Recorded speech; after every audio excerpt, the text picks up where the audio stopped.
friends, this is the Mrs. Volpe from our Half Acre Homestead. Today is the 21st of February 2016. My baby Briar turned 23 yesterday. Oy vey. It was my birthday last month, and a lovely girl named Jennifer sent me a card with a bookmark and one of these. Thank you, Jennifer. I'm sorry, I'm not sure if I got to thank you earlier, but this is really, really cool. I looked this up, and this is a Kerr home freezing and canning guide from 1965. I was born in 1964, by the way. Old information fascinates me. Why? Well, because you know, the way people portray and share information has changed. And this little booklet is brand new in the sense where it's never been used. This one never went out, like this was never put out into distribution. And so it is an old, new book. And it's 18 pages of fascinating stuff. For instance, how to use Kerr jars, caps, and lids. Does anybody remember last year or the year before when we all were up in arms because they had changed how we are supposed to process our lids before canning? Does anybody remember that? The instructions had changed. They say you don't boil them anymore because, well, if you boil them or scald them, you could be interfering with the process of the plastisol in the seal. So you're just supposed to wash them with warm soapy water and rinse them with warm water and leave them in a bowl of warm water until you need them or until you're going to use them. Whereas we were always taught to wash our lids and then, you know, put them in a pot and pour boiling water over them to scald them and let them sit.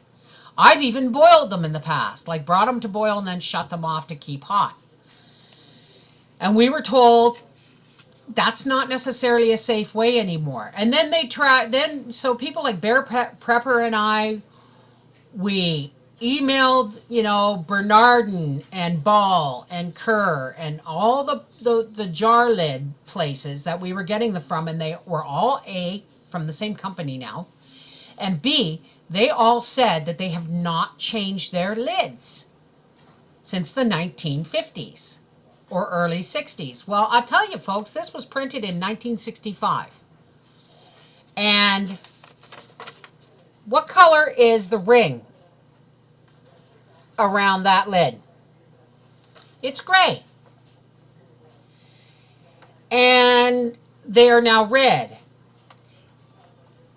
And anybody who after we went through this rant about the lids, there have been a lot of problems with the newer lids. They were thin, they were flimsy.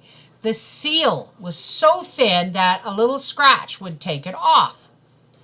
Well, I want to read you what this says from 1965, to whom the lid companies have said, no, we haven't changed our lids since, 1960.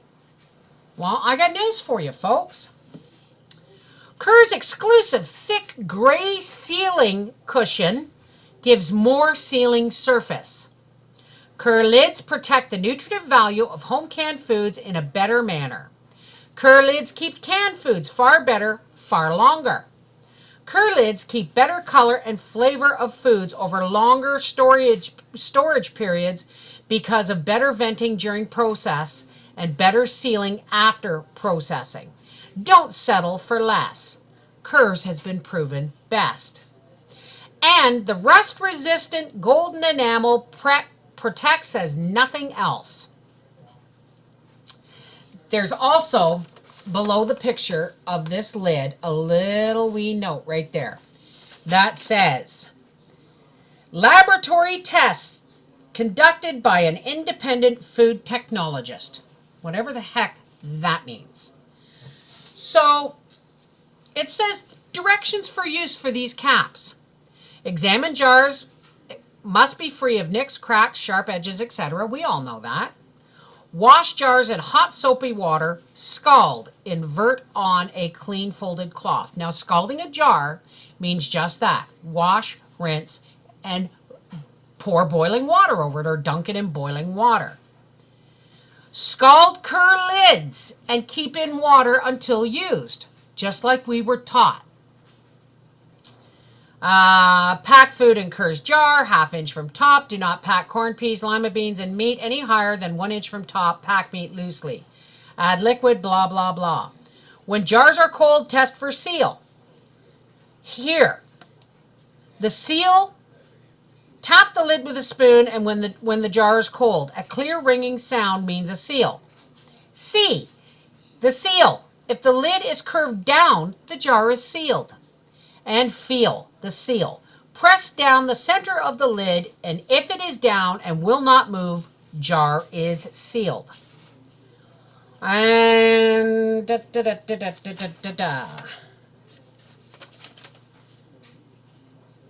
And this gives actual yields and canning vegetables.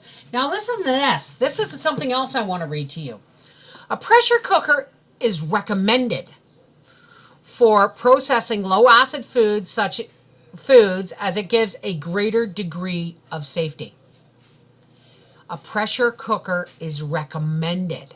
So all those folks who emailed me when I said, you know, certain foods have to be done by a pressure cooker, and they emailed me and said, no, my mother canned such and such in a boiling bath canner, and we, you know, all my life, and we never did this, and we never got sick and all that stuff. Well, that may be true.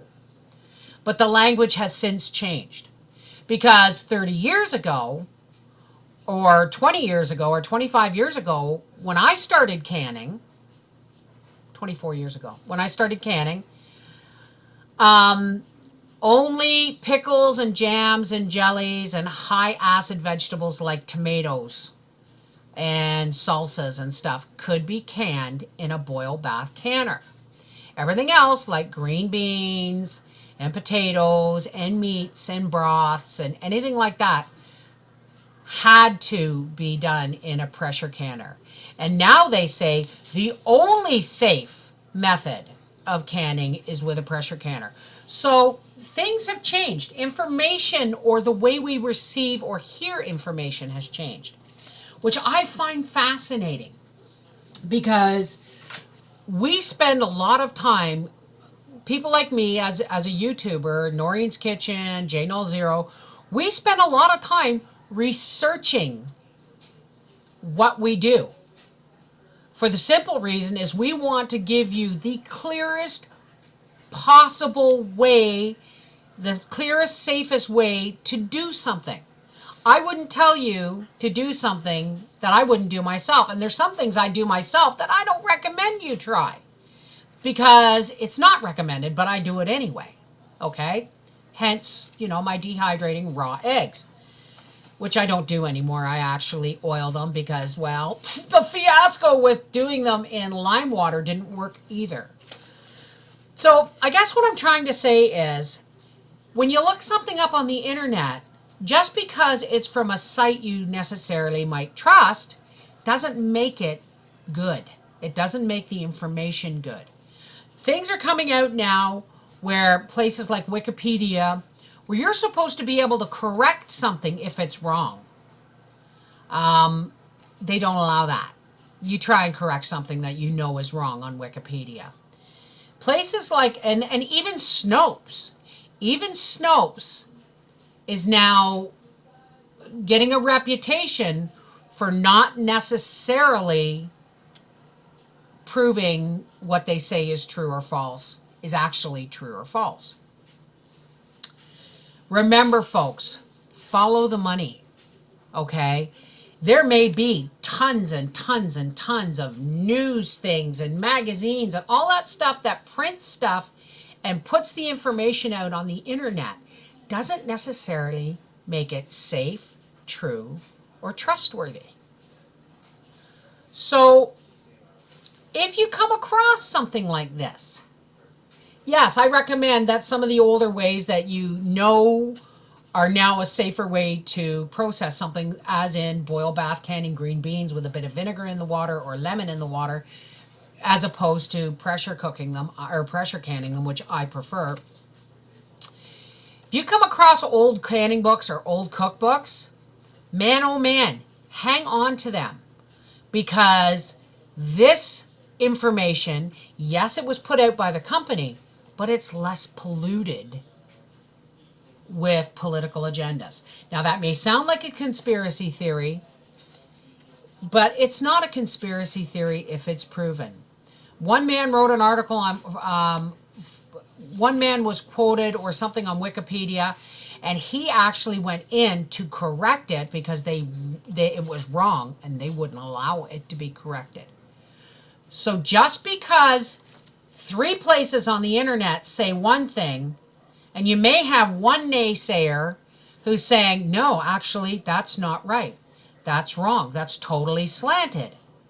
You may want to give more heed to the one that people are poo-pooing as a radical or a conspiracy theorist. Why? Because he may be the only one telling the truth. This is the Mrs. Wolfie from Our Half Acre Homestead saying, don't throw away old information, folks. It very well may be more truthful than anything you can find on the internet. Take care. God bless.